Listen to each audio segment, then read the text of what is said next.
TIAA is on a mission. Why?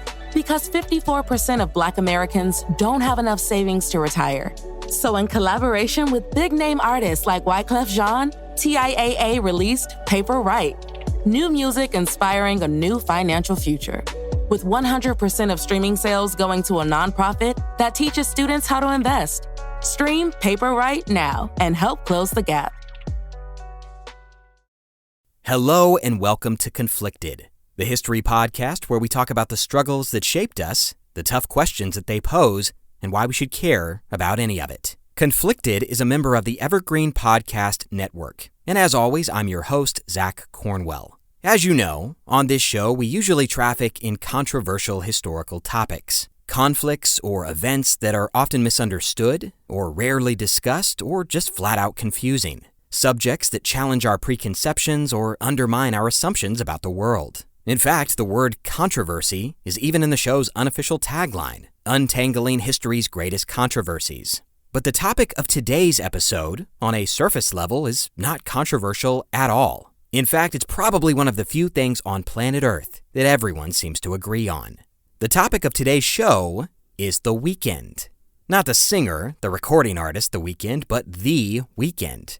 That little 48-hour oasis at the end of every week. The 2 days out of 7 that we take for ourselves. The time when we see friends and family, when we unwind or relax or pursue our hobbies. The fleeting free time that always seems to disappear just a little bit too fast. And then on Monday, we go back to work and we restart the process all over again. For 5 days we work, and for 2 days we rest. Lather, rinse, repeat. Now granted, not everybody follows that rhythm. All kinds of people have all kinds of jobs with all kinds of schedules. But for the vast majority of the global economy, there is a weekend. A 2-day period where our work stops and we rest. Now, how, you might ask, could something like the weekend inspire conflict or controversy? The concept itself is so benign, so innocuous, so normal, that we barely question it. There seems to be an ancient, primal certainty to it. The sun rises in the east, it sets in the west, and Saturday nights are awesome. How could things be any other way? The weekend and the 40-hour work week that precedes it are so seamlessly woven into our cultural DNA at this point, especially in the Western world, that we don't even think about it. And yet, it was not always so. Less than 150 years ago, if you had told someone that you were excited for the weekend, you would have received a blank stare in return. The word itself, weekend, did not even exist until the 1870s. The concept of a 2-day weekend, Saturday and Sunday, is younger than the telephone or the traffic light. Washing machines, photography, the internal combustion engine, all of these are older than the weekend as we know it. And that's just if you're talking about the social concept of the 2-day weekend. If you add an additional layer of technicality onto it and start counting from when it was officially chiseled into the annals of American law, the 2-day weekend is younger than Coca-Cola, the helicopter, and Crayola crayons. In short, it is a very new concept. But the weekend did not just spring into existence fully formed, without resistance or debate. It had to be fought for, bargained for, killed for. There was a time when the weekend was one of the most divisive and discussed things in American life, when people marched in the streets, raised protest signs, and even threw bombs. All to secure a little sliver of time when we are free from bosses and clocks and punch cards, a little time to call our own. So in today's episode, we are going to trace the historical trajectory of the 2-day weekend. It may be a very young concept, but its roots twist down deep into the soil of antiquity. And our story will send us hurtling through space and time, skipping across historical eras like a stone on a pond. We'll travel from the bloody streets of 19th century Chicago to the lavish promenades of ancient Babylon. We'll hear the shouts of Soviet factory workers, the dry heaving of hungover Japanese salarymen, and the tranquil birdsong of Parisian gardens. And in all of those places, we will scoop up the jigsaw pieces of a century-spanning puzzle that, once assembled, will help us understand why we have this little thing called the weekend. And more importantly, just how fragile it actually is. But to understand where the weekend comes from, we have to understand where the 7-day week itself comes from. And so that is where we will begin. Now, with all that table setting out of the way, let's get started. Welcome to 40 Hours to Freedom, the invention of the weekend.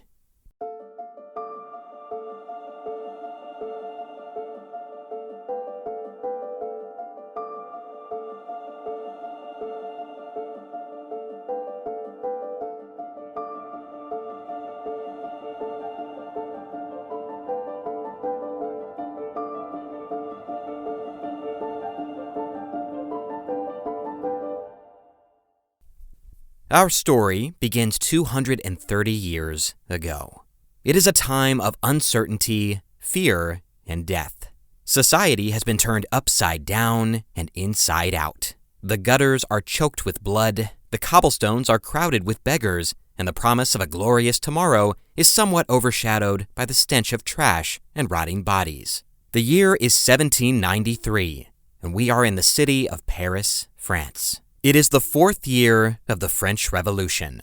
The king is dead. The queen is dead. Their children are dead or deposed. The heads of state are no longer attached to the necks of state. Like hundreds of other nobles and aristocrats, they have fallen under the merciless blade of the guillotine. The very last sounds the king and queen of France heard on this earth were the screeching of a crowd, the pull of a lever, and the quick descent of an 85-pound steel blade.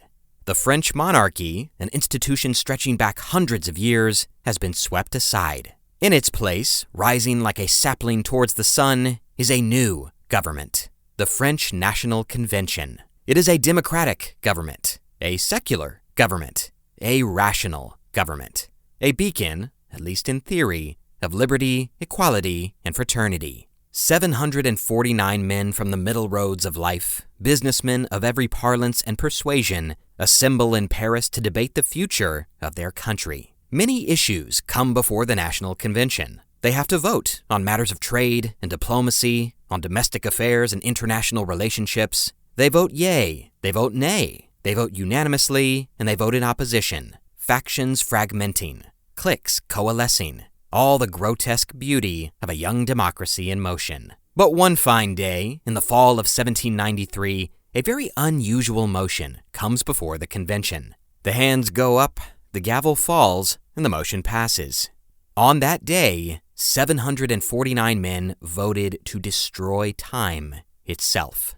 Before 1793, everyone in Paris knew that there were 7 days in a week, 24 hours in a day, 60 minutes in an hour, and 60 seconds in a minute. The week began on Monday, and it ended on Sunday. These were basic facts of life, unconscious, involuntary processes, like respiration or a heartbeat. But with a few quick flicks of a quill, the 749 men in that stuffy, sweaty chamber voted to unravel the laws of time and space, to unlearn centuries of cultural precedent, to tear down and destroy what they saw as the last vestiges of the old world order. In 1793, the National Convention of the French Republic decided to throw out the old 7-day calendar and create a brand new one entirely from scratch. The new French Republican calendar, as it was called, would be based not on the number 7, but on the number 10. Why 10? Well, 10 was a rational number, an even number, easily divided and effortlessly multiplied, a cornerstone of modern mathematical principle. Essentially, what they were doing was applying the recently developed metric system to timekeeping. And across the city, a baffled Parisian public slowly became aware of their new reality. Instead of 7 days in a week, there would be 10. Instead of 24 hours in a day, there would be 10. Instead of 60 minutes in an hour, there would be 100. And instead of 60 seconds in a minute, there would be 100. The days of the week would no longer be called Monday, Tuesday, Wednesday, Thursday, Friday, Saturday, and Sunday. Instead, they would be numbered in Latin 1 through 10. Primidi, duadi, tridi, quartidi, quintidi, sextidi, septidi, octidi, nonidi, and decadi.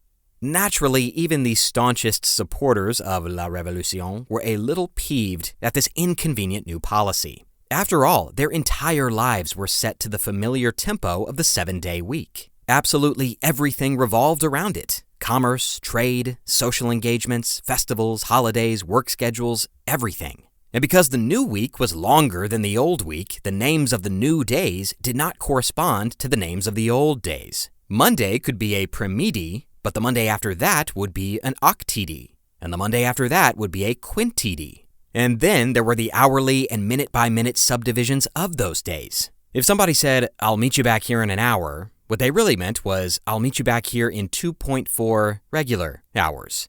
Breakfast would be at 2 o'clock. Lunch would be at 3:30. You'd be in bed by 7 and waking up at 10. To make matters worse, minutes were now 100 seconds instead of 60. So, for example, if your favorite recipe called for a cook time of 15 minutes, now you had to take it out of the oven a full 600 seconds earlier than before, or risk burning it to a crisp. Obviously, that's a very trivial example, but you can start to see how this might impact everyday life. And if this is all starting to sound a little bit confusing, well, it was. It threw the new French Republic into a state of temporal chaos. Appointments were missed, business deals disintegrated, clockmakers and watchmakers worked feverishly to produce timepieces that reflected the new 10-hour system, but only a handful were actually made.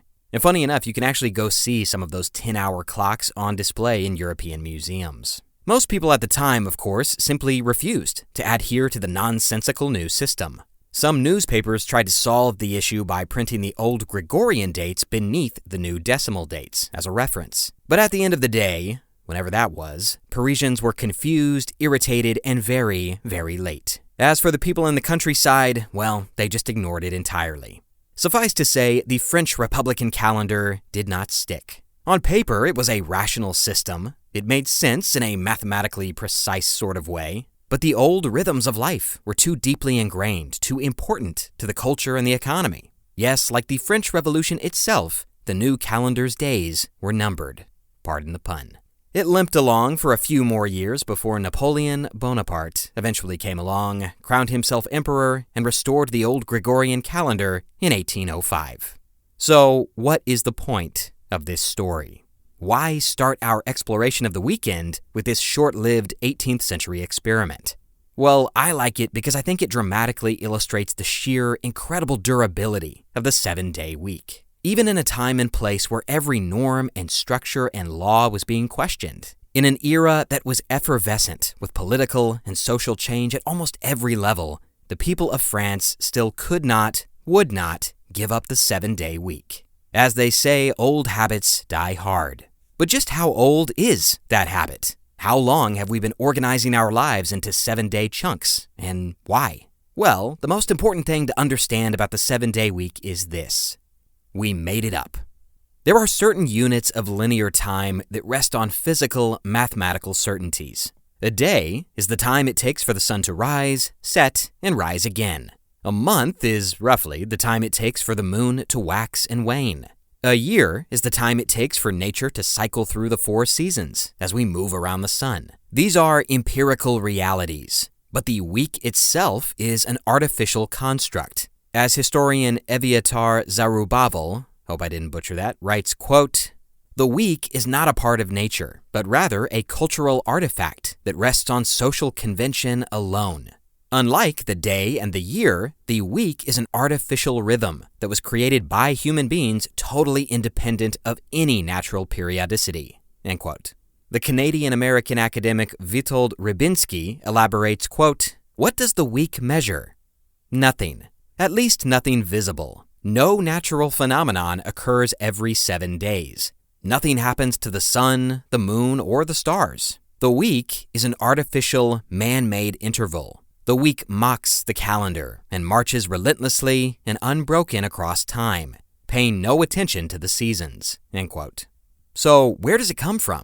And more specifically, why 7?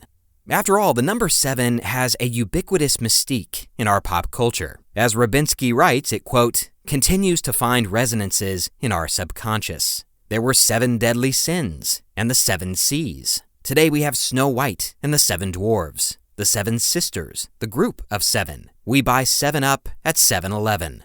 And he continues, there are also an unusual number of movie titles that include the number 7. The 7-Year Itch, 7 Samurai, The Magnificent 7. Yes, even Monica from Friends just loves the number 7, 7, 7.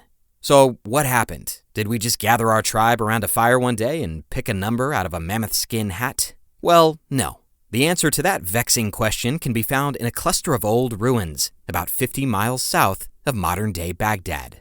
4,000 years ago, give or take, the city of Babylon sprung up along the banks of the Euphrates River. In the place that we now call Iraq, the ancient Babylonians looked up at the night sky and saw 7 luminous shapes moving across the cosmos. These 7 wanderers, these travelers drifting through a sea of stars, were assumed by the Babylonian astronomers to be powerful deities, 7 gods governing the universe. In fact, they're still up there right now, but today we call them Saturn, Jupiter, Mars, Mercury, Venus, the Sun, and the Moon.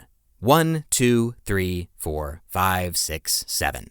Now, if the Babylonians had been equipped with powerful telescopes, they would have seen other celestial bodies up in the sky, like Neptune, Uranus, and Pluto. And if that were the case, we might very well be talking about the history of the 10-day week or the 9-day week, but the Babylonians were only able to see 7. And as a result, that number became imbued with a sacred, mystical significance in the ancient world. All across Mesopotamia, Eviatar Zerubbabel writes, quote, "The number 7 played a prominent role in liturgy, ritual, magic, and art." But the Babylonians were not just starry-eyed astronomers. They had earthly appetites as well. And sometime around the 6th century BCE, the eyes of Babylon turned west to the small kingdom of Judah, the ancient home of the Hebrews. With conquest in their hearts and blood on their spears, the Babylonian army swept into the Jewish kingdom, demolishing the great temple at Jerusalem and clapping thousands in chains. Flush with loot, the Babylonians marched their Jewish captives across the desert and deep into the heart of Mesopotamia.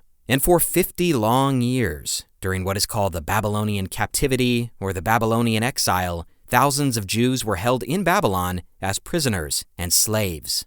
But the story of the Jews, as we all know, did not end in the mines and fields of Babylon. All kingdoms have to fall eventually, and Babylon was no different. In the game of empires, there's always a bigger fish. And very soon, the Persian Empire swept in and crushed Babylon like a bug, freeing all its subjugated nations and peoples in the process. The Jews eventually went home to Judah, but they brought back a little Babylonian souvenir with them: the number 7.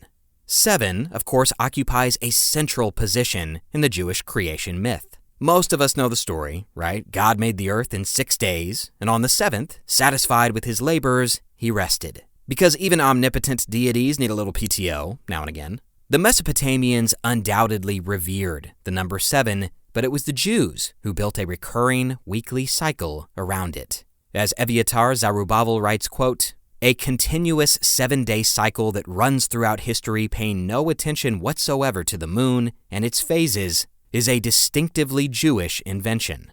End quote. And the focal point of that 7-day week was a day of worship called the Sabbath, which literally means to rest in Hebrew. The Jewish week was essentially an endlessly recurring reflection of the creation myth.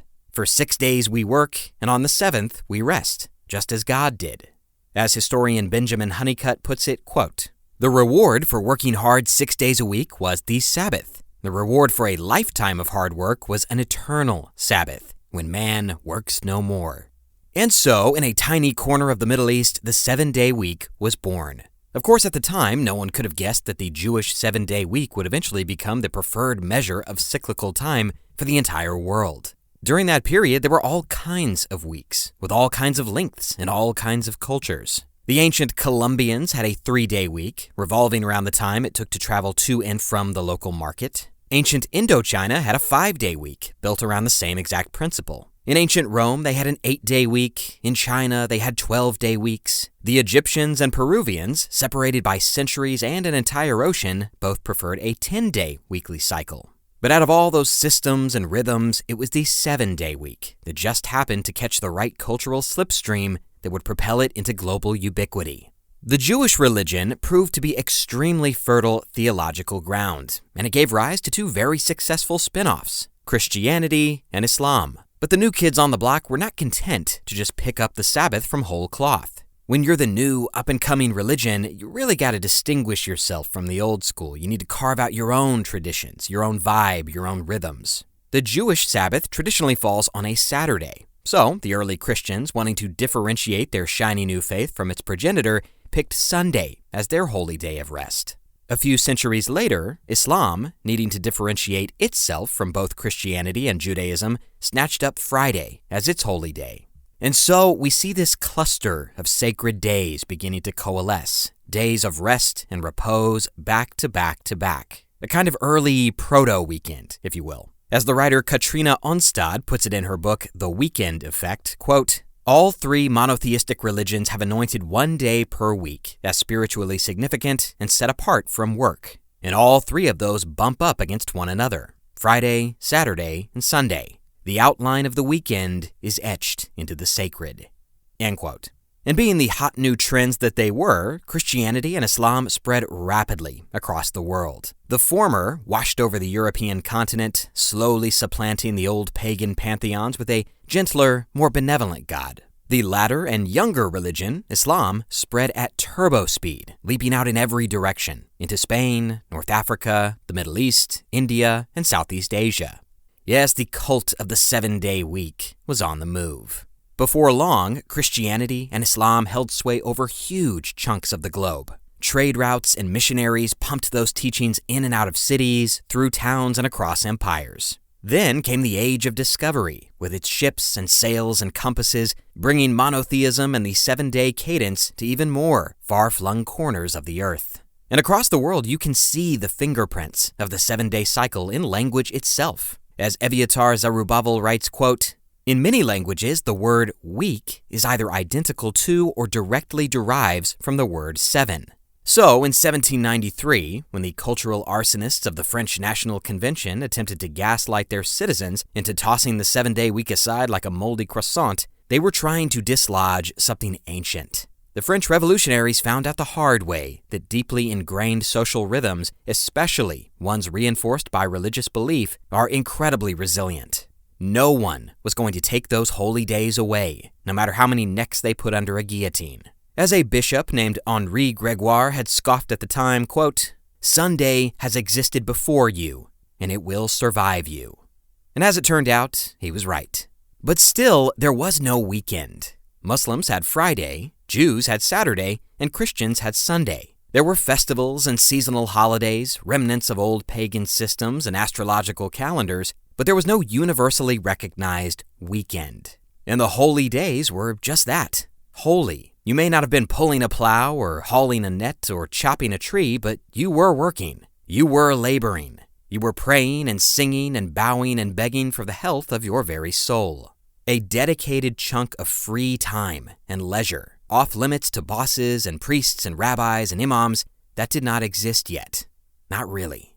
To arrive at the modern incarnation of the 2-day weekend, the world would have to experience a radical and seismic revolution. Civilization would have to travel through a gauntlet of steel and steam and coal, through a hellish era of metal and smog, assembly lines and 14-hour days. To achieve the weekend as we know it, we would have to lose everything. And in losing everything, we would learn how to fight for a little something, clawing back 1 inch, 1 break, 1 hour at a time.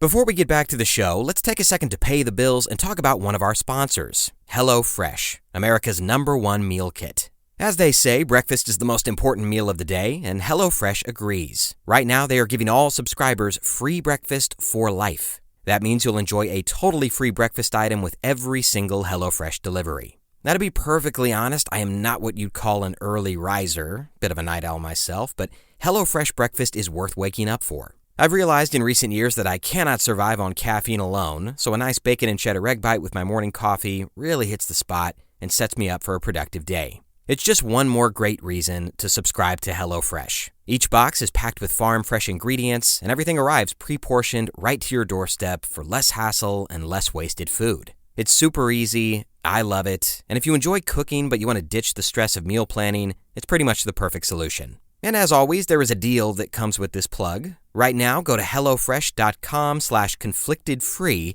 and use code CONFLICTEDFREE for free breakfast for life. That's one breakfast item per box while your subscription is active. Once again, that's free breakfast for life at hellofresh.com/conflictedfree with code CONFLICTEDFREE.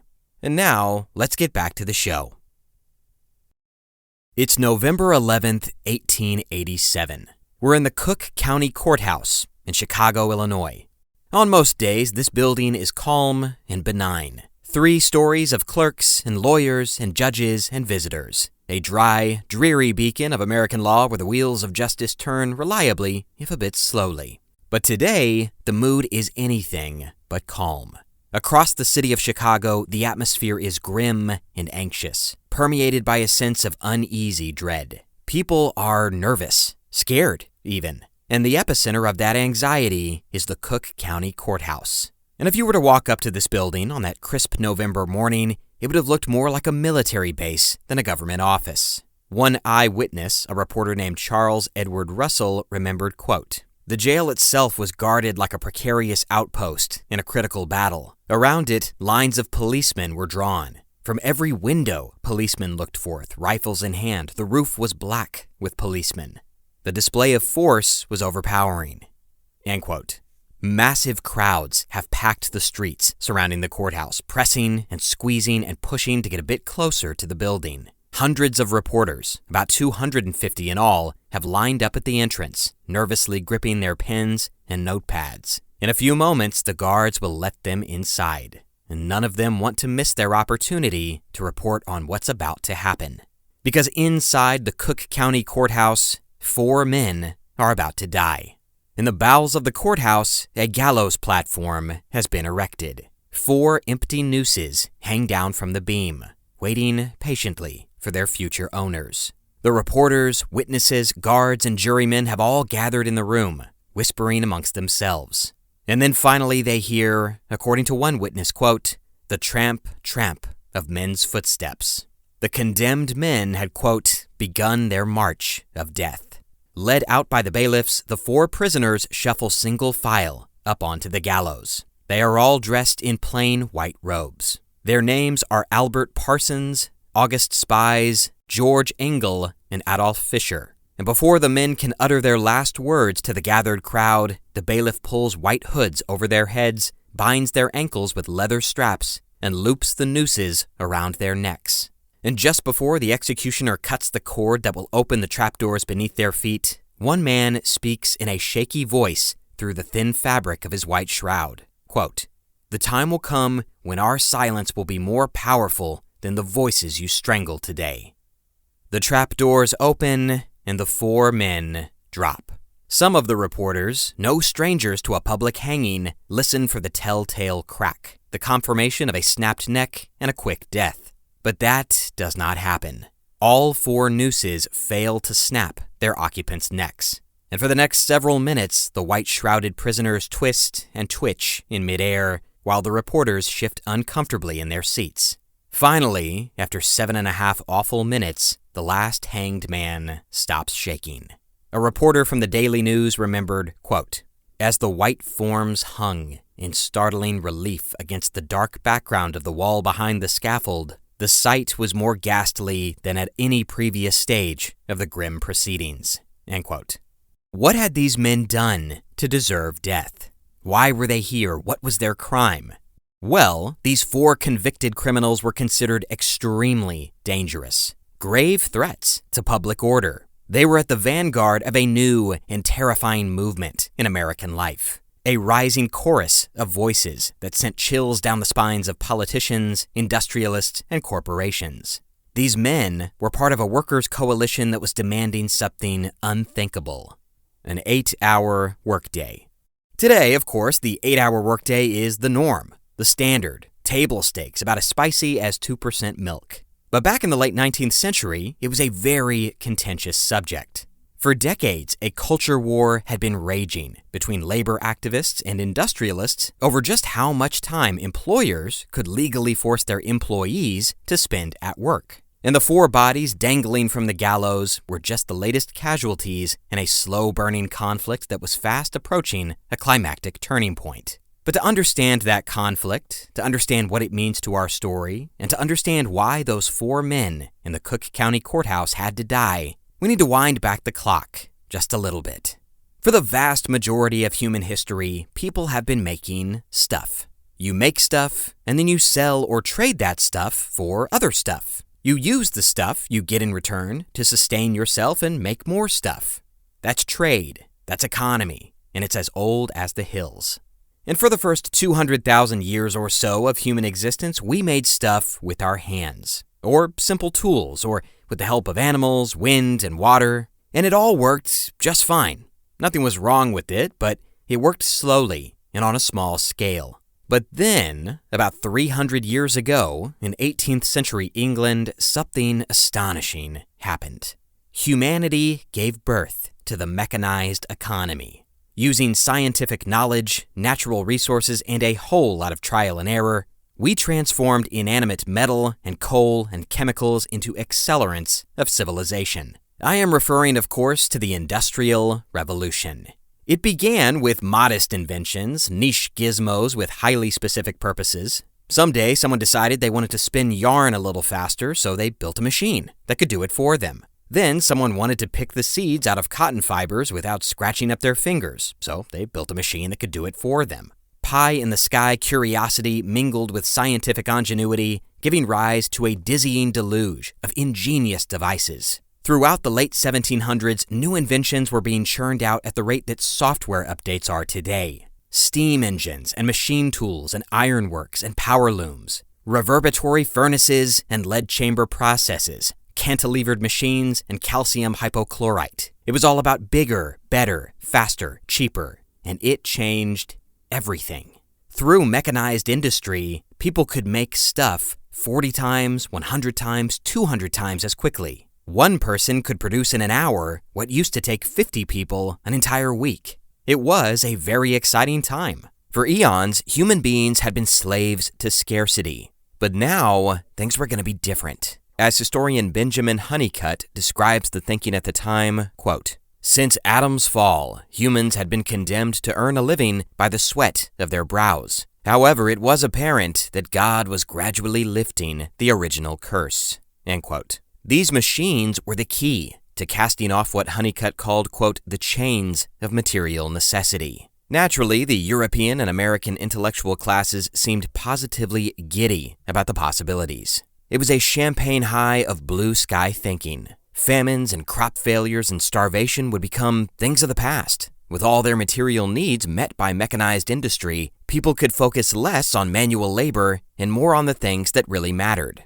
As an 18th century American theologian named Samuel Hopkins wrote, quote, "It will not be then necessary for any man or woman to spend all or the greatest part of their time in labor in order to procure a living and enjoy all the comforts and desirable conveniences of life. It will not be necessary for each one to labor more than 2 or 3 hours in a day, and the rest of their time they will be disposed to spend in reading and conversation to improve their minds and make progress in knowledge." End quote. Now that may sound naive and utopian to modern ears, but that's only because history unfolded the way that it did. At the time, many people were absolutely convinced that very, very soon, people would not have to work more than a few hours a week. Technology and science were divine gifts, unlocking untold abundance that would allow men and women to pursue the cultivation of their minds and bodies, rather than participate in the endless grind of material production.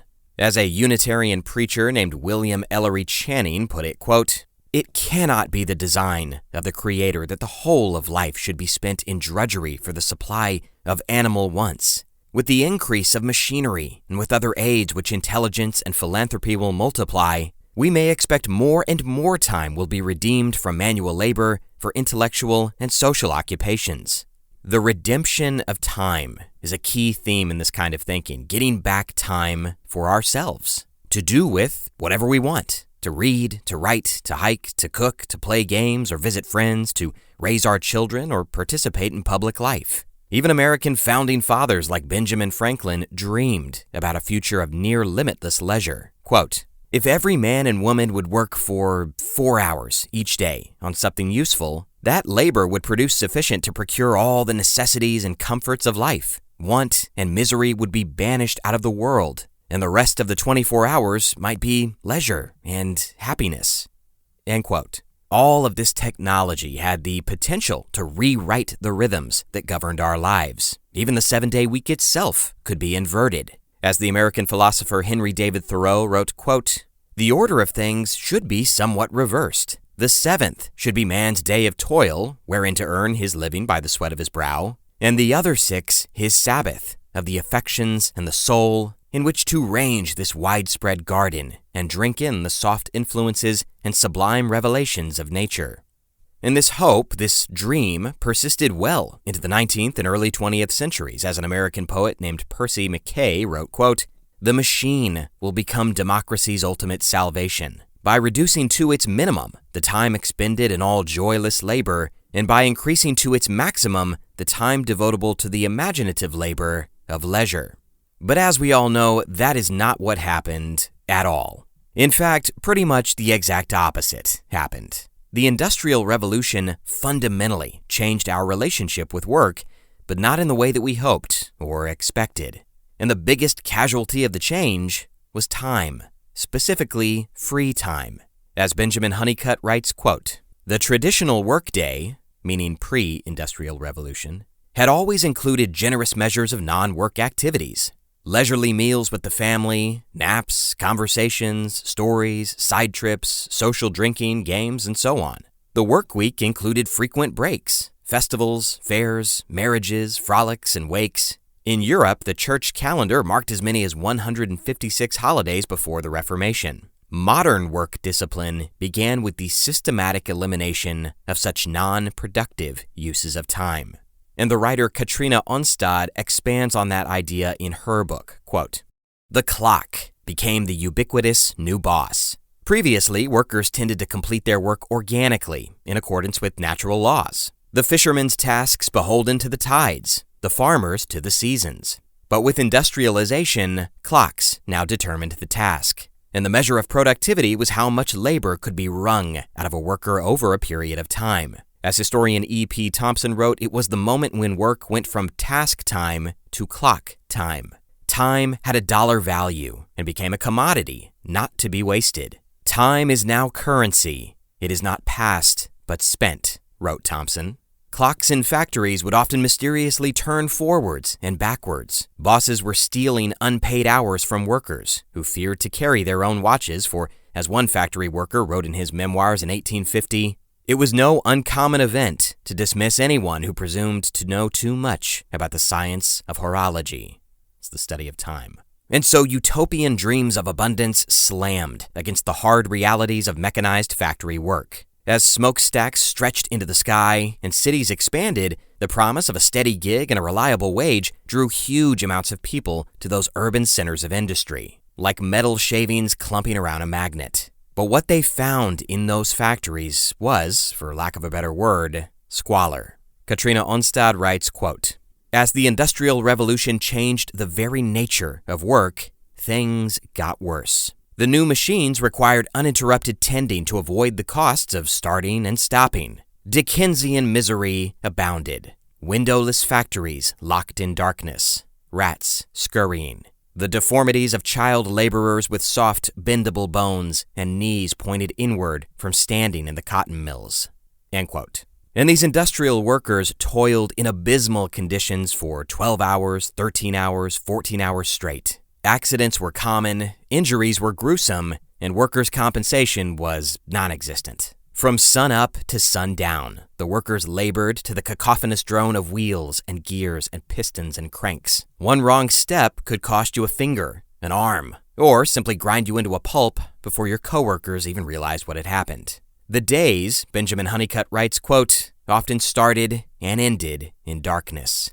The factories were austere cathedrals dedicated to the indifferent iron god of productivity. Lawless exploitation was the norm rather than the exception. To the factory owners, workers were not so much flesh and blood humans as numbers on a page, expendable squiggles of ink that could be discarded and dismissed, bullied, bribed, or broken. Children in particular were prized as employees for their small hands and pliable wills. In short, this was not the future that these starry-eyed dreamers had envisioned. As the English poet Lord Byron proclaimed in an impassioned, if slightly bigoted speech to the House of Lords in 1812, quote, "I have been in some of the most oppressed provinces of Turkey, but never, under the most despotic of infidel governments, did I behold such squalid wretchedness as I have seen since my return, in the very heart of a Christian country." But workers, chained though they were to the brave new world of the Industrial Revolution, had small ways of fighting back. In Great Britain, factory employees developed an unofficial practice called Keeping St. Monday, which sounds devout and vaguely sophisticated, but mostly just involved getting absolutely wasted on Sunday and refusing to come into work the next day. At that time, if you worked in a factory, you were usually working from Monday morning to Saturday night. Sunday, being the Christian day of worship, was your only free day. So after you were done with church, Sunday evening was your one opportunity to cut loose and blow off a little steam. As Onstad writes, quote, "Binge work leads to binge play, and many workers were hung over on Mondays, recovering from bar games at alehouses, outdoor dogfights, and boxing matches. They were paid on Saturday and stuck in church on Sunday, so they stole that Monday to burn through their paychecks and have some fun." And she continues, quote, "Vast numbers of employees didn't bother to show up on Monday, playing the religious holiday card by saying they were keeping St. Monday. There is no St. Monday, it turns out. Benjamin Franklin rather prissily bragged that as a young man, he got promoted simply by showing up on Mondays for his job in a London printing house. Quote, "My constant attendance, I never took a St. Monday, recommended me to the master." End quote. For the underpaid and overworked factory employees, keeping St. Monday was a satisfying middle finger to their time-crunching, penny-pinching bosses. As Witold Rybinski writes, quote, "It was directly linked to industrialization, since it was a way for workers to redress the balance between their free time and the longer and longer workdays being demanded by factory owners." End quote. Naturally, the St. Monday practice put factory owners in a bit of a bind. Rybinski continues, quote, "It was impossible to plan production properly and profitably when a good part of the workforce might at any time disappear without notice to participate in some local celebration." End quote. So, the factory owners made a deal. They agreed to give their employees a half day on Saturday in exchange for a guarantee that the workers would actually show up on Monday morning sober and ready to do their jobs. Factory owners, Rybinski writes, were prepared to trade a half-day holiday on Saturday for a commitment to regular attendance on the part of their employees. This gentleman's agreement is essentially the first weekend as we know it. As Rybinski concludes, quote, "It was a premonition of what was to come. There was now a special time for leisure, as well as a special place. This was something new, a strict demarcation of a temporal and physical boundary between leisure and work. Yes, the factory owners may have owned your body and soul from Monday morning to Saturday afternoon, but Saturday night and Sunday belonged to booze, the devil, family, and God, in that order." There's actually a colorful vaudevillian song from that time period that really captures the sense of longing for the end of the week. And its lyrics will ring pretty true to any modern-day 9-to-5 employee. Quote, "Sweet Saturday night, when your work is over, that's the evening you make a throng. Take your dear little girls along. Sweet Saturday night. But this hour is Monday morning. To work you must go, though longing I know for next Saturday night." And it is around this time that the very first instance of the word weekend appears in the English language. In 1879, the British magazine Notes and Queries defined a weekend as, quote, "If a person leaves home at the end of his week's work on the Saturday afternoon to spend the evening of Saturday and the following Sunday with friends at a distance, he is said to be spending his weekend at so-and-so." End quote. In England, an uneasy peace had been struck between the factory owners and their employees. But across the pond, in the United States, a different sort of fight was raging. American workers were more concerned with shortening the workday itself. After all, what good was a few extra hours on Saturday if you were too exhausted from a 14-hour shift to even enjoy it? The Industrial Revolution originated in Great Britain, but the knowledge that sparked it spread rapidly throughout the world. By the late 1700s, the technological windfall had come to the shores of Britain's favorite former colony, bringing with it all the seismic sociological changes that had shaken England to its foundations. And of course, all the bad stuff too, the same exploitation, the same dangerous conditions, and the same unremitting hours. In America, industrial workers were angry, and they had plenty to be angry about, but they prized one thing above all others. As Katrina Onstad writes, quote, "Free time was a defining political issue. The first instance of American workers rising up in unity wasn't about child labor or working conditions or salaries. It was about shrinking long hours. Those who came before us fought and died for time." As one New England labor leader wrote in a fiery manifesto from 1835, quote, "We have too long been subjected to the odious, cruel, unjust, and tyrannical system which compels the operative mechanic to exhaust his physical and mental powers by excessive toil, until he has no desire but to eat and sleep. And in many cases, he has no power to do either, from extreme debility." And that 19th century worker was articulating something that a lot of us feel every day, even now. We work our butts off from morning to evening, and by the time we get home, we barely have the energy to do anything except scarf down some dinner, lay on the couch for a few hours, and then collapse into bed. And that's a normal 9 to 5. These workers were doing something closer to 5 to 9.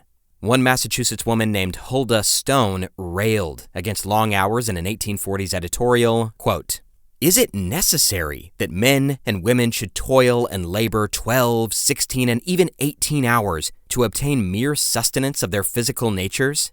Have they no other wants which call as loudly for satisfaction? Are we called to this life to labor, eat, drink, and die without knowing anything?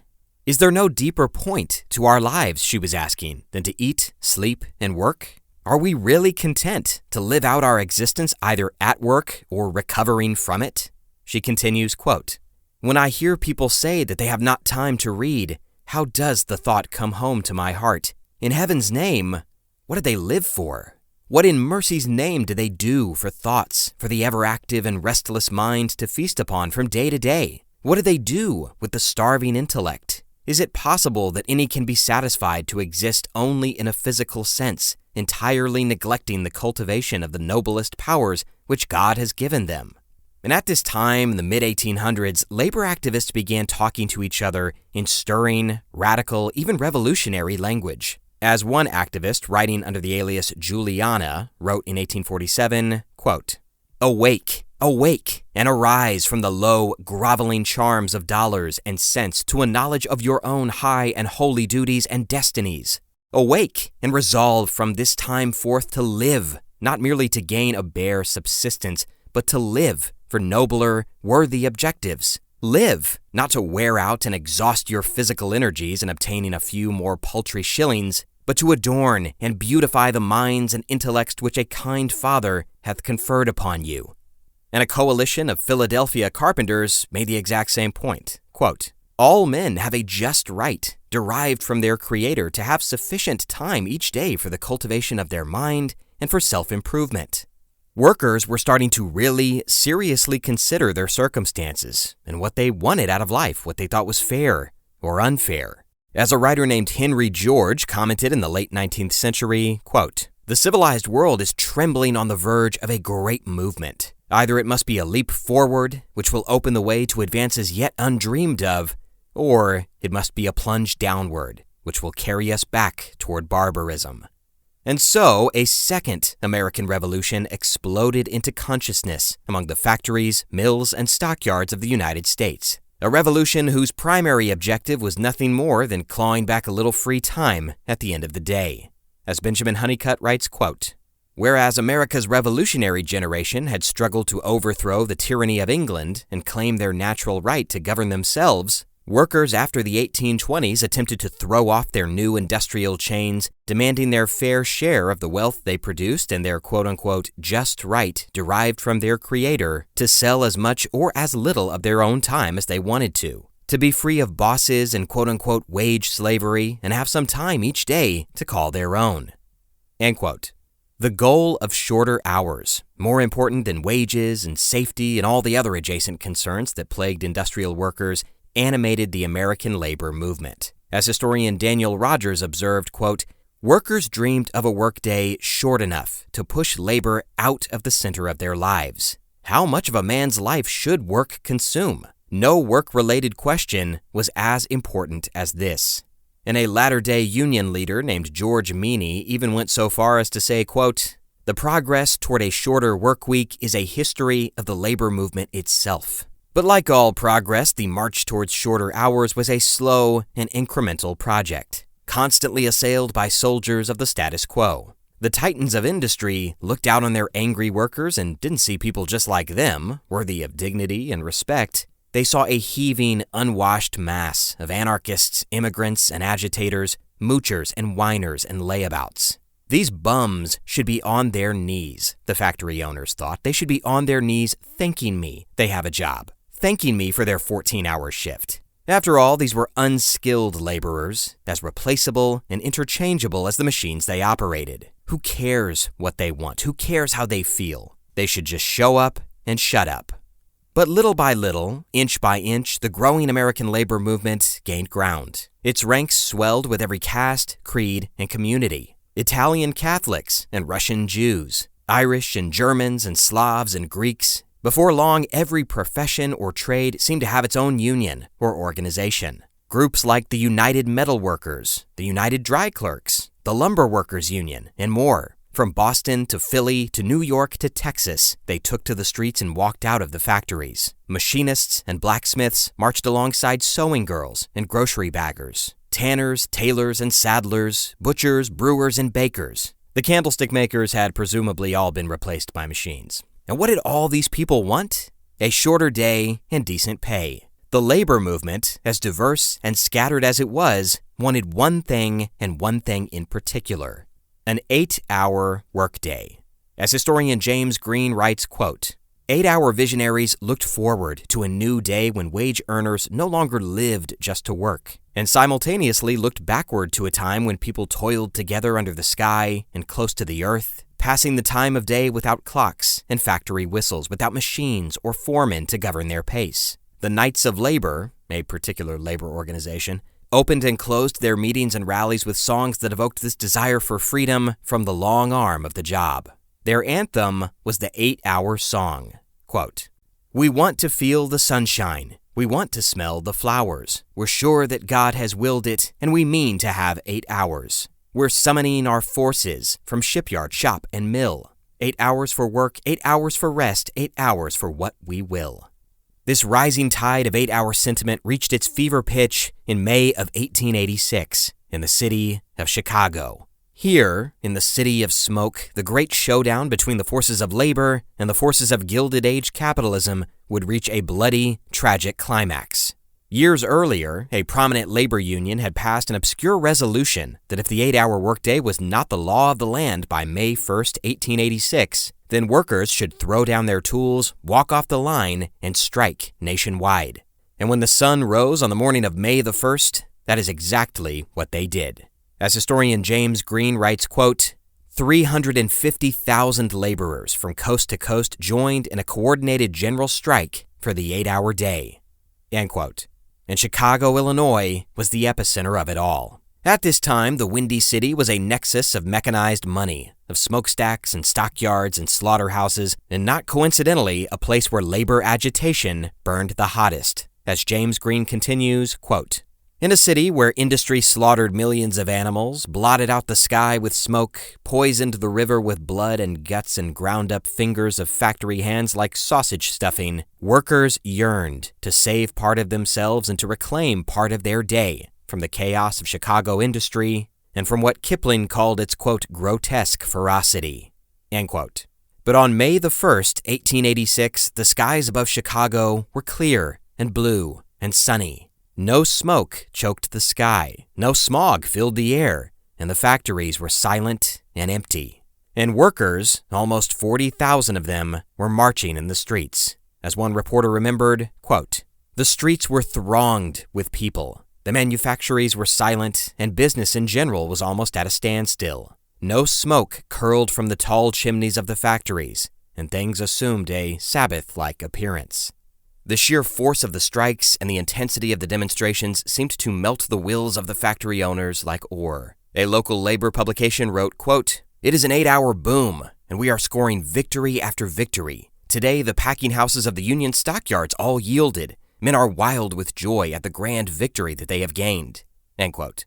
The atmosphere was electric. As James Green writes, quote, "Striking workers joined their neighbors and shopmates dancing polkas and waltzes in music halls and drinking beer and whiskey in thousands of saloons uptown and downtown, from Swedish beer gardens on the north side to the Irish pubs in Bridgeport." But the jubilation would not last. As workers poured into the streets, the Chicago authorities were on high alert. The marches may have been peaceful, but an undercurrent of distrust and disdain was humming at City Hall. The Chicago labor movement, nominally peaceful though it was, harbored a large faction of anarchists, political activists who, according to historian Erik Loomis, quote, "rejected the power of the state entirely and argued for the use of violence in fomenting revolution."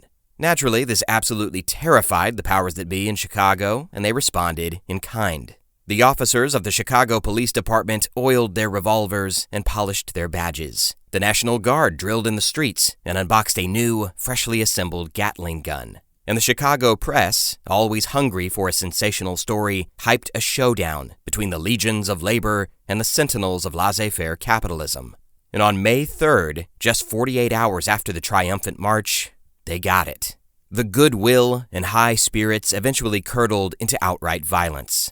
At the McCormick Reaper Works in Chicago, union activists clashed with strikebreakers and police. And when the smoke cleared and the dust settled, several activists were dead, and more were injured, broken under the wooden clubs of Chicago cops. And this absolutely infuriated the labor activists, particularly the anarchist faction of the movement. As one wrote in a publication that day, quote, "You have, for years, endured the most abject humiliations. You have endured the pangs of hunger and want. You have worked yourself to death. Your children you have sacrificed to the factory lords. If you are men, if you are the sons of grandsires who have shed their blood to free you, then you will rise in your might, Hercules, and destroy the hideous monster that seeks to destroy you. To arms, we call you. To arms." The next day, May 4th, at a place called Haymarket Square, a crowd of activists, strikers, and workers gathered to protest the police brutality. It was a dreary, drizzly evening, and after a few hours, the crowd had dwindled to just a few hundred people. Despite the righteous anger from the day before, it seemed to be a pretty dull affair. But scattered throughout the crowd, watching, waiting, and listening, were several plainclothes detectives, sent ahead by the Chicago police to gauge the mood and size of the protest. But they were just the scouts, because half a block away, 6 companies of police, about 200 men in all, were arming up. And their orders were clear and simple. Break up the protest, disperse the crowd, and, quote, "don't spare the powder." And at exactly 10:20 p.m., it all went to hell. As James Green writes, quote, "A tremor passed through the crowd as people saw through the dim gaslight an advancing column of blue coats that stretched across the entire width of DePlain Street. George Brown, a young Yorkshire-born shoemaker, observed what he described as, quote, "a great company of police with their revolvers drawn, rushing into the crowd which parted to make way for them. The column covered the 180 feet from the station to the wagon in what seemed like a few heartbeats. The police commander, Captain William Ward, cried halt to his men and exclaimed, quote, 'I command you in the name of the people of the state of Illinois to immediately and peaceably disperse.' And as those words cut through the cold Chicago night, something else rose up into the air. It was small and sparking and hissing, a round object sailing towards the police formation. It was a bomb.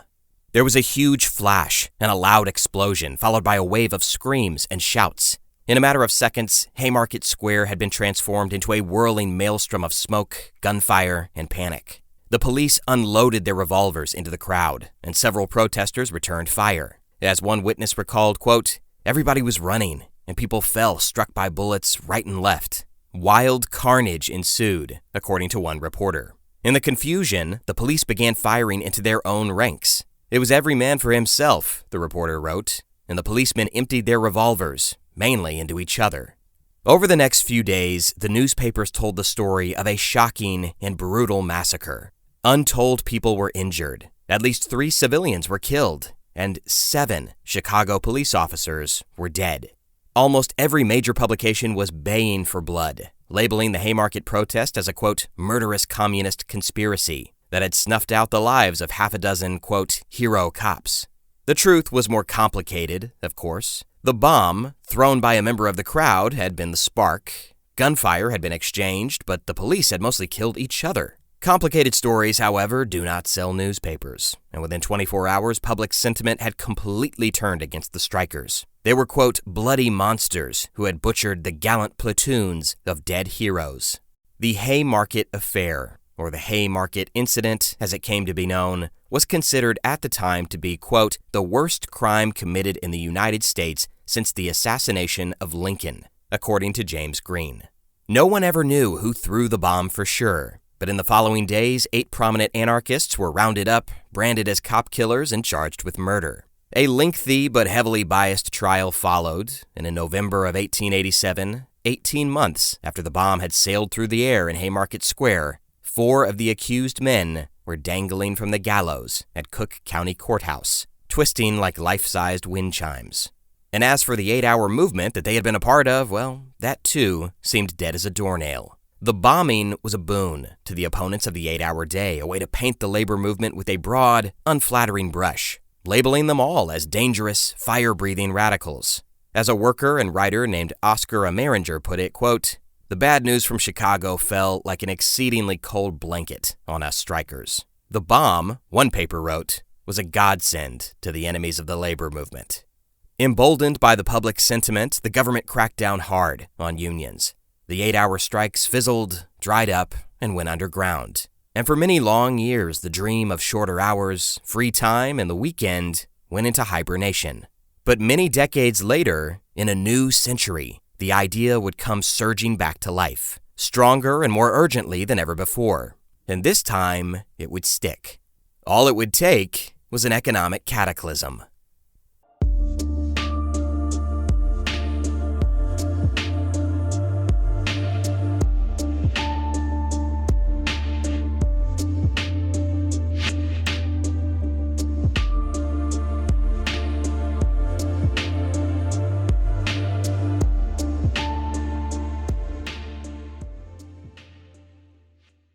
I'm Mo Rocca, and I'm excited to announce Season 4 of my podcast, Mobituaries. I've got a whole new bunch of stories to share with you about the most fascinating people and things who are no longer with us. From famous figures who died on the very same day, to the things I wish would die, like buffets. All that and much more. Listen to Mobituaries with Mo Rocca wherever you get your podcasts. It's September 29th, 1929. We're in Moscow, the heart of the Soviet Union. And tomorrow, life for everyone in the USSR is about to change. From the bustling cities in Ukraine, to the dunes of Kazakhstan, to the cold wastes of Siberia, a new and mandatory way of life is about to begin. 7 years earlier, in 1922, the Union of Soviet Socialist Republics, or the USSR as it was more commonly known, had sprang from sea foam into existence. World War I had gutted Russia's economy and eroded confidence in the monarchy, setting the stage for a full-fledged revolution. And like all revolutions, it left a trail of political casualties in its wake, but by 1929, one man had scaled the mountains of bodies and planted his blood-red flag at the summit. In 1929, Joseph Stalin reigned supreme over 22 million square miles and 150 million people. The posters and propaganda may have depicted the Man of Steel as a tall, dashing visionary, but in person, Stalin was somewhat less impressive. As historian Ian Kershaw writes, the leader of the Soviet Union was, quote, diminutive and squat. His face dominated by a big walrus mustache and heavily pitted from smallpox, end quote. He may not have been an Abercrombie model, but Stalin was the poster boy for one of the most powerful nations in the history of the world. And he acted like it. Stalin's autocratic regime was repressive and violent. He abided no challengers and accepted no dissent. Russia and all its ancillary republics were his world now. And now that he had the big job, Comrade Stalin had some big changes in mind. Chief among them was the now notorious 5-year plan, Stalin's ambitious and ill-fated attempt to industrialize the Soviet Union on a massive scale. At the time, the USSR was primarily an agrarian society, farmers, peasants, and huge patches of undeveloped land. But the Man of Steel envisioned a mighty, mechanized society. He envisioned an industrialized Russia that could compete with the West, brimming with factories and assembly lines and legions of loyal workers. To pull this off, he somehow had to pack decades of industrial development into a handful of years. And so, one fine day, someone brought an idea to Stalin, a way to accomplish this seemingly impossible goal. And it involved, what else? The weekly cycle. At the time, Soviet Russia had a 7-day week, just like everywhere else. People worked for 6 days and then rested on the 7th. It was a cadence that Russians had lived and died to for centuries. There was, however, just one little problem. It was very inefficient, at least to the Communist Party. Stalin and his cohorts looked at the 7-day week and saw nothing but wasted man-hours. Every 7 days, industry shut down, factories emptied, and the machines fell silent. But what if there was a way to keep those factories open? What if he could twist the fabric of time itself to juice the Soviet machine? And as an added bonus, what if there was a way to sever the ties to the old Christian monarchy and suppress dissent in the process? And just like that, Stalin and his cronies had their eureka moment. Or more accurately, their Nepreruvka moment. Nepreruvka is a Russian word that means uninterrupted. And in October of 1929, the Soviet Union implemented a completely new weekly system that would allow for continuous, ceaseless industrial production. They called it the Uninterrupted Production Week, or Nepreruvka for short. The new Soviet week would be 5 days instead of 7. The working population would be divided into 5 groups, and each group would be assigned a specific day that they would not have to go to work. The old weekly days, Monday, Tuesday, Wednesday, and so on, would be abandoned and given new revolutionary names. Names like Lenin, Party, Hammer, or Sickle. Workers would rest every 5th day and be assigned one of 5 colors: yellow, pink, red, purple, or green. And the Soviets printed color-coded posters that you could actually look up online and see the schedule. At first, on paper, it sounded nice enough. Technically, a shorter weekly interval meant more days off. You get every 5th day off instead of every 7th. Well, as the Soviets put this new system into practice, the theory began to collide with some very real-world obstacles. Under the new system, on any given day, 80% of the population was working. So on your assigned rest day, you might find yourself lonely and bored, without friends or family, wives, brothers, anyone. As Evyatar Zarubavl writes, quote, "On days when workers had a day off, only about 20% of the people that they knew would be available for socializing," end quote. As one disgruntled worker complained, quote, "What is there for us to do at home if our wives are in the factory, our children are at school, and nobody can visit us?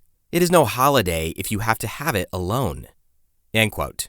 The long-dead father of communism, the controversial thinker Karl Marx, had once said, quote, "The realm of freedom actually begins only where labor, which is determined by necessity and mundane considerations, ceases."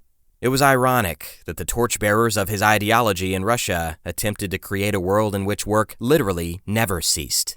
In the end, the Soviet 5-day week was just about as popular as the French Revolutionary 10-day week had been 140 years earlier. Stalin stuck with it for about 11 years before scrapping the whole idea and going back to the 7-day week. The Man of Steel could shape his nation effortlessly. He could exile his rivals, crush his enemies, and silence his critics, but he could not kill the 7-day week. And across the ocean, in America, seismic changes were happening to the work week as well. Changes that would directly lead to the 2-day weekend as we know it.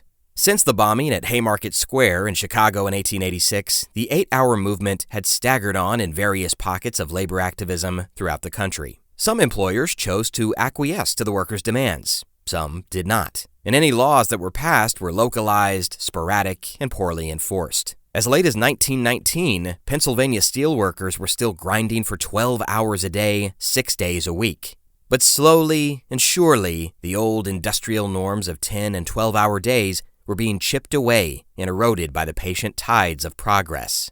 And nowhere was that progress more evident than in the gleaming factories and clockwork assembly lines in the city of Detroit, Michigan. Rising up from the banks of the Detroit River, Motor City was the nerve center of some of the most profitable manufacturing operations in the Western Hemisphere. And if Detroit was a kingdom, there was only one king. His name was Henry Ford, president of the Ford Motor Company. Picture, if you will, a wiry, 66-year-old man with a pinched face, silver hair, and bright eyes. In photographs, he's usually dressed in an immaculate three-piece suit with a crisp, starchy collar. He doesn't smile at the camera, he smirks at it. That is Henry Ford. In 1929, Henry Ford was probably one of the most famous men on the planet, not to mention one of the richest. Whelped on a humble Michigan farm, Henry was an ambitious tinkerer, and in a matter of decades, he had tinkered his way all the way to the top of American society. His claim to fame was the Ford Model T, a ubiquitous automobile that was as affordable as it was innovative. Henry Ford was, for lack of a better phrase, an extremely weird dude. He was a baffling bundle of eccentricities. Just to name a few, he liked to communicate with his wife through bird calls. He often said he planned to live to the age of 150 thanks to a diet that included obscene amounts of carrot juice and absolutely no beef. He believed that he was the literal reincarnation of Leonardo da Vinci. And last but not least, he was a raging, unapologetic anti-Semite. But despite his flaws and alleged peculiarities, Henry Ford was a media darling. According to historians Gordan Thomas and Max Morgan-Witts, quote, "If he had a cough, the media printed his remedy. If he bought a new necktie, the store was described. Any angle that could drag in Ford or his name was guaranteed space." Yes, the man who basically invented the automobile industry was always worthy of an adoring headline. The Model T may have been the jewel in Ford's crown, but his real pride and joy, the real secret sauce of his entire operation, was something much more intangible. Just like Joseph Stalin, the mustachioed tyrant across the sea, Henry Ford ran his fiefdom with an iron fist. He had a penchant for precision, the soul of a stopwatch, and he insisted on a factory system that made his competitors look like cavemen hammering on rocks in the dark. As Gordan Thomas and Max Morgan-Witts write, quote, "Cleanliness was one of Ford's many obsessions. 5,000 men were engaged continuously in keeping the plant spick and span. Every month they used 11,000 gallons of eggshell white and 5,000 gallons of machine blue paint. The colors were chosen by Ford, who believed them beneficial for maintaining, quote, order and morale," another one of his fixations. He also specified the amount of soda to be mixed with the boiling water for scrubbing floors. Trash cans were emptied on his orders every 120 minutes on the dot around the clock. A multiplicity of bells, locks, shields, signs, and blood-red paint warned of danger on all machinery capable of cutting or crushing a worker. While Ford had not been able to ban the fatigue and monotony of the shop floor, he had the best safety record in the industry, and probably in the whole country. A worker returning from the World War said that there were more casualty stations at Ford's than he'd seen on the battlefields of France. A well-staffed hospital, the envy of any outside community, was on permanent standby close to the assembly lines. Even the natural elements came under Ford's scrutiny. He ordered a uniform temperature for all drinking water, between 55 and 60 degrees. Ford also calculated that every worker needed 30 cubic feet of fresh air each minute in order to work at full capacity. Air ducts ensured that the atmosphere changed 60 times an hour. Well arranged, managed, and maintained, the plant was an extension of its owner. End quote. Yes, gone were the early, ugly days of the Industrial Revolution, where sooty children and dead-eyed workers were being chewed into pulp by unsafe machines. Henry Ford, in his own way, kind of changed the game, and he did it by treating his workers like people, or at least machines with feelings. Not to say that he was particularly compassionate. He once told a reporter that he never talked to a worker longer than 5 minutes because it might impact production. But Henry Ford understood something that the Gilded Age tycoons did not. When workers are paid relatively well, treated with decency, and kept safe, they will work their asses off for you.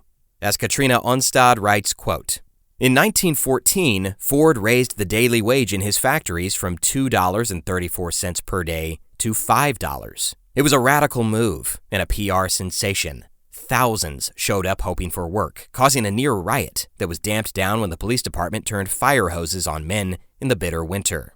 End quote. All those changes are well and good, but most crucially for our story, Henry Ford did something that none of his predecessors and contemporaries ever thought to do.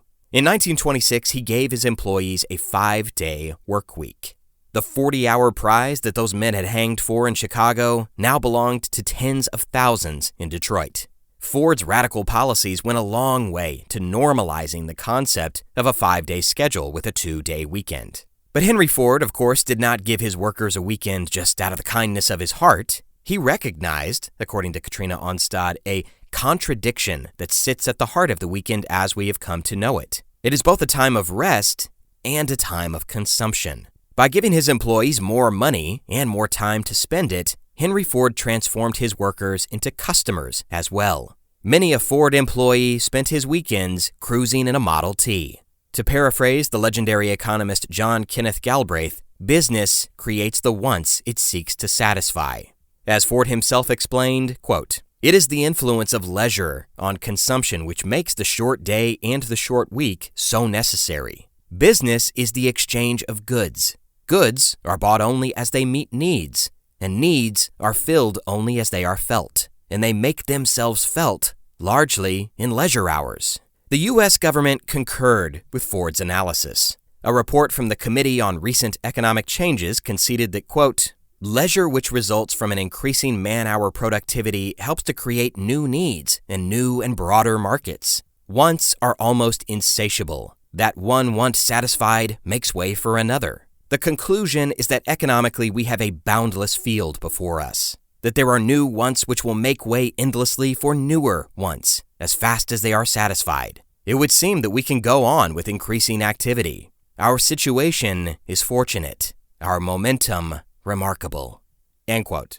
And so, American workers were gradually granted more leisure and free time, not because of the force of their convictions or the righteousness of their cause, but because of the contents of their wallet. The weekend, business leaders realized, could become a driver of economic growth. But just as that limitless consumer economy was roaring to life, the unthinkable happened. In October of 1929, the very same month that the bizarre 5-day system was introduced in the Soviet Union, the American stock market collapsed like an old souffle. Billions of dollars evaporated. Thousands of banks closed their doors, and life savings were wiped out. The stock market crash of 1929 heralded a new era of desperation and poverty that we call the Great Depression.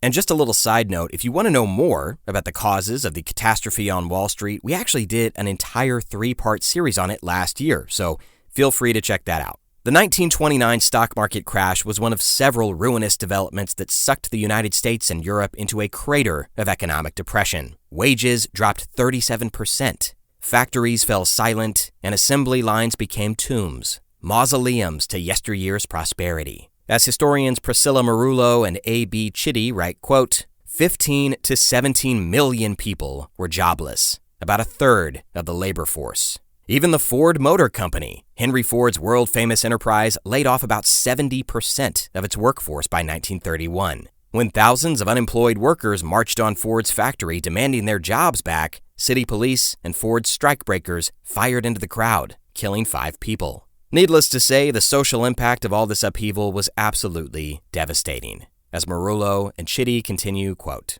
encampments of homeless people sprang up on public or vacant land on the outskirts of cities across the country. Many households dissolved, their children sent to friends, relatives, or homes run by charities. Legions of desperate women kept themselves afloat and sometimes supported whole families by turning to prostitution. Hunger was common, and malnutrition encouraged the spread of diseases like tuberculosis and pellagra. To combat the stratospheric unemployment, some companies experimented with work-sharing programs. Rather than fire a bunch of people, they'd cut their hours by 10, 20, 30%. That way, you could allow more people to still earn some kind of living, meager though it was. Fewer hours for some, Katrina Onstad writes, would mean more work for others. In short, it was better than nothing. But still, it was not enough. The nationwide plague of financial desperation fueled violent clashes between the government, businesses, the unemployed and underemployed alike. In San Francisco, the National Guard faced off against thousands of dock workers. There were sit-downs in Ohio, strikes in North Carolina, and marches in Minneapolis. Tear gas filled the air, and bayonets glinted in the streets. Things were getting very bad, very fast. But then, in 1933, the United States inaugurated a brand new president. His name was Franklin Delano Roosevelt. FDR had a plan to jumpstart the flatlining American economy back to life like a pair of shock paddles. And he called this plan the New Deal. In many ways, it was just a reaction to the excesses and oversights of the previous decades. As Murolo and Chitty write, quote, "The New Deal was a mixed bag of reforms and emergency measures. It tightened government regulation of banks and the stock market. It created hundreds of thousands of jobs through public works projects. It revived state and local relief programs with massive federal grants that extended aid to some 27 million people, about a fifth of the nation's population, by 1934. It wasn't perfect, of course. The New Deal had its blind spots and flaws, its detractors and critics, but it served as a crucial lifeline during one of the darkest times in American history. But for our purposes, it did one other very important thing. The New Deal paved the way for, yes, you guessed it, the weekend. According to Katrina Onstad, quote, "Guided along by organized labor, with President Roosevelt signing off, the Fair Labor Standards Act of 1938 enshrined the modern weekend. Americans were now promised the 8-hour day and the 40-hour work week."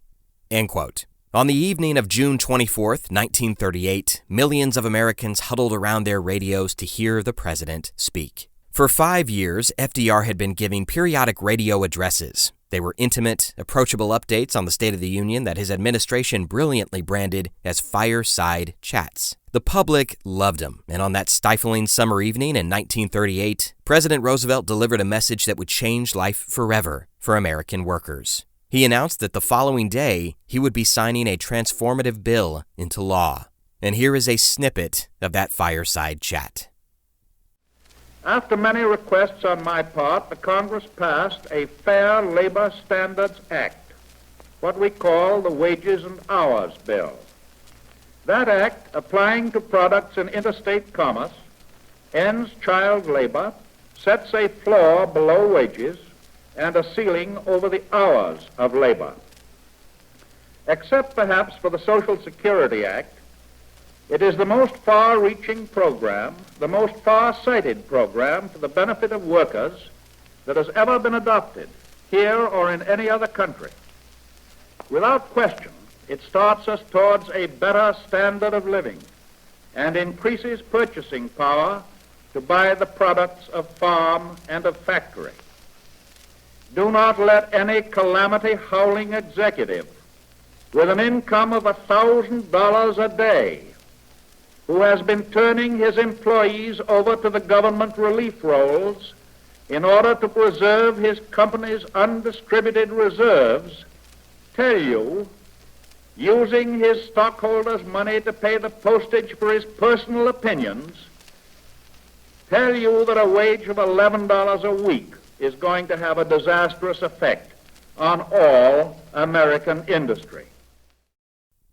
The next day, FDR touched pen to paper and placed his signature on the Fair Labor Standards Act of 1938. It effectively ended child labor in the United States. It set a minimum wage of 40 cents an hour, not bad for the time, and it set a maximum number of weekly hours at 44, which would then decrease to 42 the next year, and then 40 the year after that. With the touch of that pen, the 40-hour work week and the weekend as we know it were etched into law. If Hollywood ever made a movie about it, this would be the moment where everyone would leap up in triumph, when congressmen hug and shake hands, when workers cheer in the factory, when the adorable little kid that we've been following the whole movie is hoisted into the air by his smiling steel worker father. But, as with all things, there are two sides to every coin, and it was no different with the Fair Labor Standards Act. A 1945 Canadian publication called it, quote, one of the most bitterly contested pieces of legislation that ever went through Congress, end quote. In the nasty fight to squeeze the tortured bill through the pinhole aperture of congressional nitpickery, the provisions had been twisted and hammered into something that was incredibly compromised.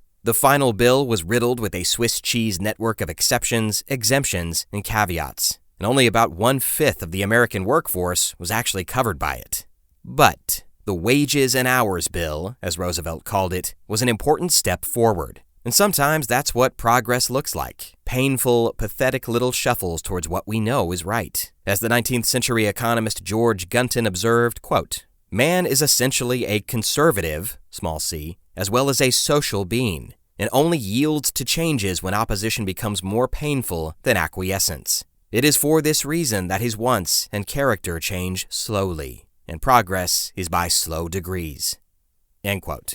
But the proliferation of the weekend was anything but sluggish after the signing of that landmark bill. America recovered from the Great Depression. Europe followed suit.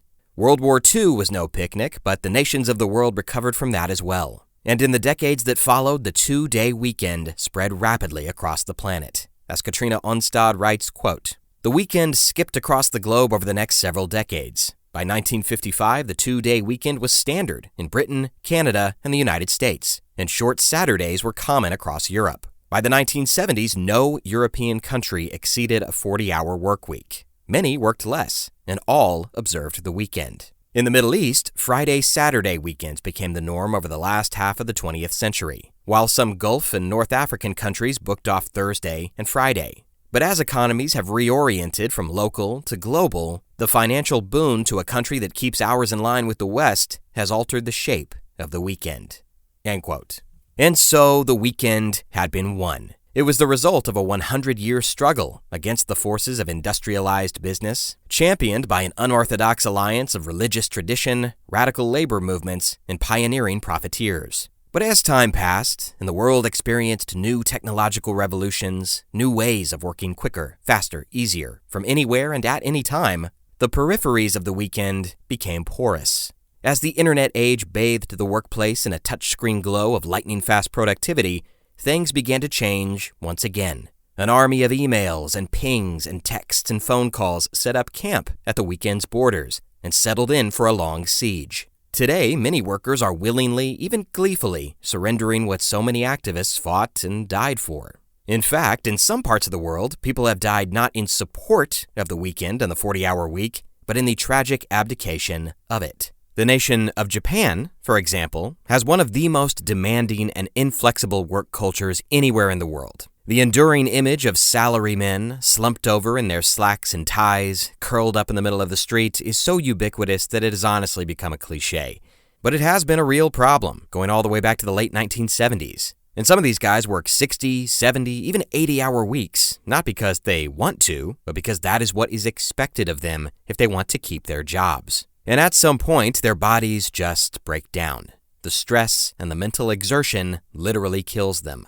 And the Japanese actually have a word for that phenomenon. It's called karoshi, and it means death from overwork. The South Koreans have a similar word, gwarolsha. In China, it's gulaosa.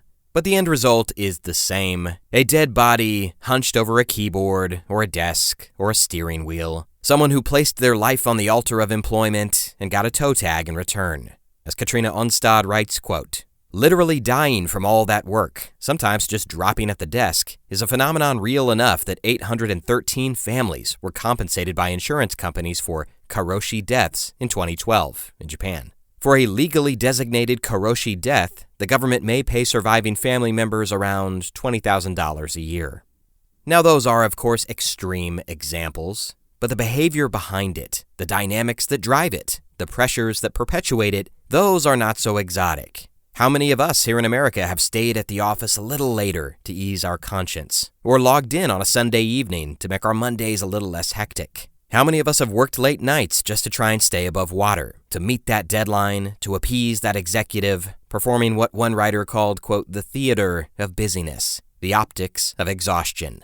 As it turns out, quite a few of us. According to Katrina Onstad, quote, "Nearly 40% of employees report working 50 or more hours per week. And they don't stop on Friday either. According to time use surveys in the U.S. and abroad, 29% of Americans said they perform paid work on weekends, more than 3 times the rate among Spanish workers. Then there's all the unnoted work time added on to the week, while we check our phones or speed type an email while in line at the grocery store. Britain comes in a close second, with 4 in 10 managers saying they put in more than 60 hours a week. That American disease," end quote. Now, none of this is to say that work is bad. Far from it. Work can give our lives shape and purpose and meaning. As the 20th century philosopher Hannah Arendt wrote, quote, "Work and its product, the human artifact, bestow a measure of permanence and durability upon the futility of mortal life and the fleeting character of human time."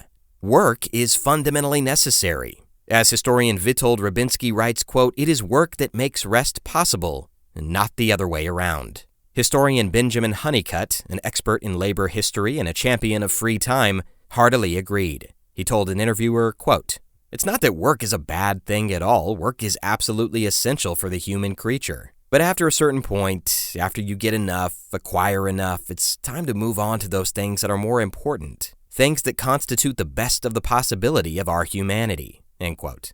But perhaps the worst part of those long hours and grueling work schedules is they don't even, work. Many decades ago, a study on productivity was conducted by the British government using data on munitions workers from World War I. And the results were kind of surprising. As Onstad writes, quote, "The British government asked researchers at the Health of Munitions Workers Committee, the HMWC, to crunch data gleaned from munitions workers to explore ways to maximize productivity. Their conclusion was that workers needed to work less to produce more. Output was relatively easy to measure, as workers were paid by the piece, but there was a non-linear relationship between working hours and output. After a 50-hour work week, employee output, the number of weapons produced, fell. After 55 hours, it crashed. Putting in 70 hours produced no more munitions than 55. Those 15 hours were the definition of wasted time." Researchers from 1917 noted that Sunday labor in particular caused a decrease in productivity and increased sickness rates, writing that, quote, "The effect of long hours, much overtime, and especially Sunday labor upon health is undoubtedly most deleterious." End quote. But despite its inefficiency, overwork tends to be fashionable. Sometimes martyrdom is chic. Onstad continues, quote, "The original team of Macintosh designers wore t-shirts that read, quote, 'Working 90 hours a week and loving it.' It's a nerd brag of the first order, yet productivity experts estimate that the first Mac might have been completed about a year earlier if they'd worked half as many hours per week instead." End quote. For many of us, the weekend and the 40-hour week that makes it possible seems unassailable, as natural and consistent as the turning of the earth. And yet, we have begun to let the edges of it erode. We make compromises, or acquiesce to managers, or make small concessions to the companies that employ us, thinking that, at the end of the day, the weekend is an invincible Newtonian truth, like gravity. Sadly, that is not the case. Anything that is given can be taken away, especially if it is given away freely. As historian Eviatar Zarubavel writes, quote, "Nothing evades our attention so persistently as that which is taken for granted. Obvious facts tend to remain invisible." End quote. When President Franklin Delano Roosevelt signed that Fair Labor Standards Act in June of 1938, he drew a line in the sand. But the thing about lines in the sand is that it only takes a few well-placed kicks or a stiff breeze for it to disappear. Since the early 20th century, the momentum behind the quest for shorter and shorter hours has largely evaporated. There have, of course, been experiments with 4-day work weeks or 30-hour work weeks, but these are mostly novelties, overseas curiosities, or fodder for think pieces.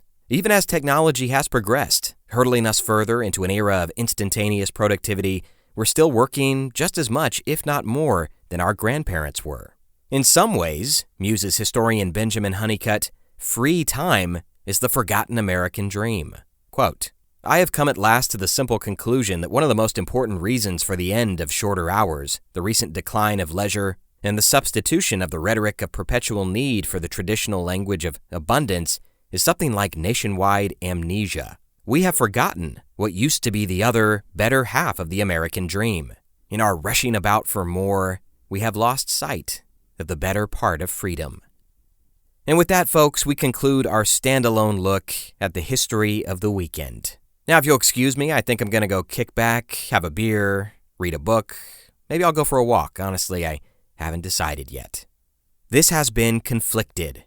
Thanks for listening.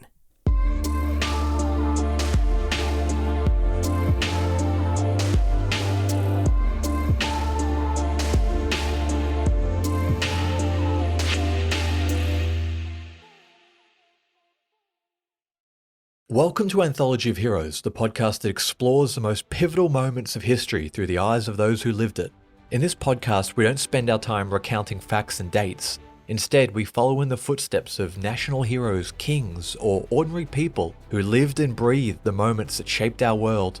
We're not hemmed in by eras, borders, or religions. Instead, we seek out the tales of those who defied the odds and fought passionately for their beliefs. Whether they're right or wrong is up to you to decide.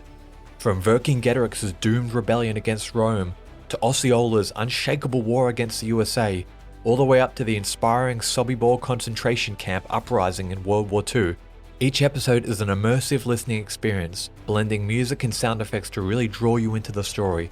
Our episodes go for about 45 minutes, making them perfect for your commute, and are crafted using a wealth of historical sources, which I list on our website if you want to learn more.